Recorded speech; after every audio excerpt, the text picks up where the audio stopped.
Shopping মলে গেলে আমার ছেলে যেগুলো করে আজকে আপনাদের সেগুলো দেখাবো। আর এই যে হচ্ছে সেফোয়া, যেটা নিয়ে আমাদের বর্ষা আপুর অনেক সমালোচিত হয়েছিল।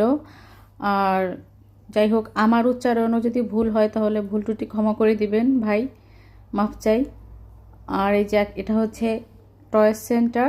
তো টয় সেন্টারের সামনে দিয়ে যাচ্ছিলাম, এখন আয়াস বলতেছে যে এখান দিয়ে যাচ্ছ, আগে আমাকে এই রাইডটার উপরে বসাইতে হবে। তো কি করার, ওকে অনেক বোঝানো হয়েছে, ও কোনো মতেই বুঝে না।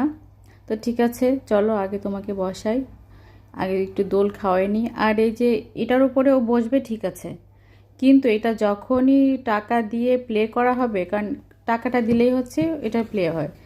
তো প্লে হওয়ার পরে আয়াস এমন এক ফাল দেবে ভয়ে, এরপরে আর ওকে বসানোই যায় না, মানে পুরো টাকাটাই চলে যায়। তো যার কারণে আর টাকা দিই না, এইভাবে ওকে একটু দোল দোল খাইয়ে তারপরে নামাই দিই।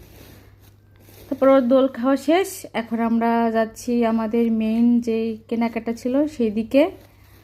তো আমরা প্রথমে যেতে চেয়েছিলাম হচ্ছে এখান দিয়ে, আয়াসের যন্ত্রণার জ্বালায় আমরা হচ্ছে পরে ভিতর দিয়ে যাই।